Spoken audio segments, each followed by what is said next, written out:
I really wanted to have a lot of small maps. Warlock had a characteristic of being four-way symmetrical. Radially symmetrical. It's designed to be completely equal. Warlock is based on the original Halo 1 map, Wizard. And for those that played Halo 1 multiplayer, this is going to be like an old friend. They're going to immediately walk into this map and be like, oh, I know what's happening. I thought it'd be fairly easy to get Warlock up to speed, considering that the geometry already existed. We had to mark off each base with a different color so that you wouldn't get lost. And it's pretty easy to get lost in a place where every four of the corners look identical. The game is really giving you something that you look at and something that you hear. We have almost 36,000 pieces of audio that went into Halo 2. Territory control. With 64 surround sound voices. Double kill. And if you're playing multiplayer and you have a big battle going on around you, you are probably more than likely hitting that 60 to 64 voice limit pretty easily. Lost the lead. If you look at it and you think it should make sound, we try to make it make sound. I put some things like there's bats. No, no bats. So I think they're up in there somewhere. I'm sure, yeah. I mean, I know that we don't have any, so. Bats. No, no bats.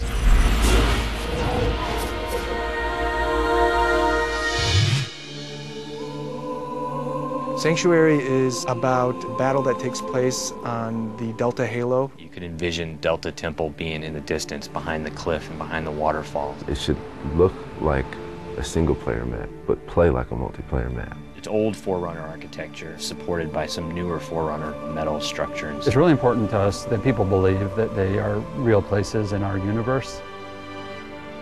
First is just a high-level strategy, just a plan. From there we go to paper design, which is the designer and the artist working together.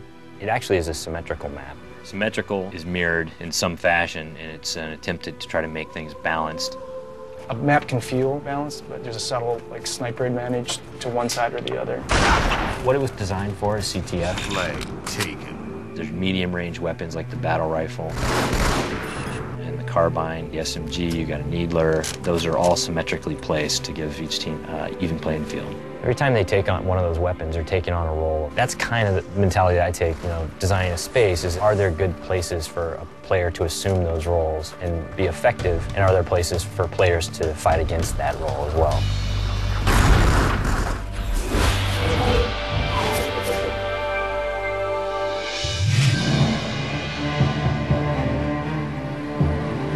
Turf. Turf is a medium to small map. Set in Old Mombasa, sort of early in the invasion, before the stuff really starts hitting the fan. Old Mombasa was probably my favorite part in the single player in Halo 2. Seeing certain landmarks from a single player game in the distance, like the bridge, just gives it such a great feel. It's got lots of cover, lots of very small scale interconnections, more close quarters combat. It's meant for a match between two small teams. We really wanted to work on a map that really featured a new game type that we had in Halo 2 called Territories. Territories sort of requires a map that is designed for the game. Territories is the game where the objective is to capture and control the territories. Territory control. As you control them, you gain time, and you win the game by having the most time. The more control you have, the more tenuous that control is. As you're controlling a larger area of the map, you have to divide your attention over a much greater space, so that it's easier for the underdog to come in. Territory lost. We have a street territory which is being themed as a Marine headquarters. The opposite corner, we have a warehouse territory. And then at the third corner, we have a scarab. Although in Halo lingo, aren't they called plots? No, they're just territories. In the UI, doesn't it say plots? Well, it's called 3 plots for the three territories. Therefore, yes, in Halo. Am I being too verbose? This is going to be the easiest map to navigate and learn. So everyone always wants to do a little bit more than they probably can. We always overshoot and then come back. Put it in, rip it out. This map has probably had the most work done on it of all the maps.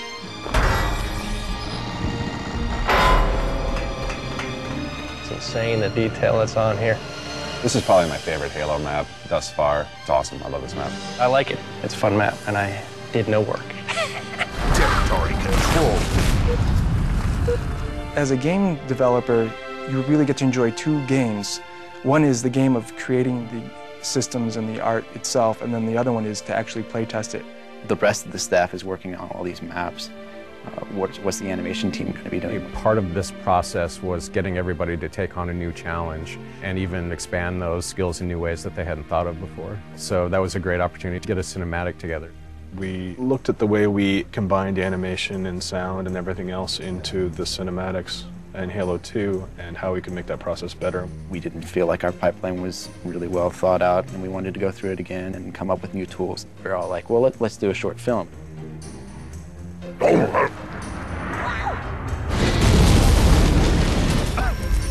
Status! I wanted to do something that kind of paralleled what happened in the game.